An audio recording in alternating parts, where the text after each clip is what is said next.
আসসালামু আলাইকুম সবাইকে। আমি আজকে নিয়ে এসেছি গ্যাস্ট্রিকের ভালো একটি ওষুধ। এই ওষুধটি হচ্ছে ইসোমিপ্রাজল 40 পাওয়ারের। যাদের বেশি গ্যাস্ট্রিক তারা খাবেন, যাদের হালকা গ্যাস্ট্রিক তারা 20 খাবেন। এটা হচ্ছে 40, এটা 40 পাওয়ার। যাদের কম গ্যাস্ট্রিক তারা 20 পাওয়ারটা খাবেন। যারা 20-30 বছর 40 বছরের লোক আছেন তারা ইসোমিপ্রাজল খাবেন। স্যাক্লোলোসেটিল ওইগুলো হচ্ছে ওমিপ্রাজল, ওইগুলো খাবেন না, কারণ ওইগুলো খেলে সেক্সুয়াল অনেক ক্ষতি হয়। তাই সেজন্য যারা ইয়াং জেনারেশন আছেন 30-35, 20-25 তারা ইসোমিপ্রাজল খাবেন। এটা খেলে শরীরে কোনো ক্ষতি হয় না, এটা ভালো।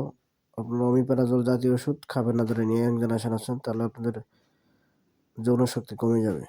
এটা সেবন করবেন। সবাই সুস্থ থাকবেন, সবাই ভালো থাকবেন। আসসালামু আলাইকুম।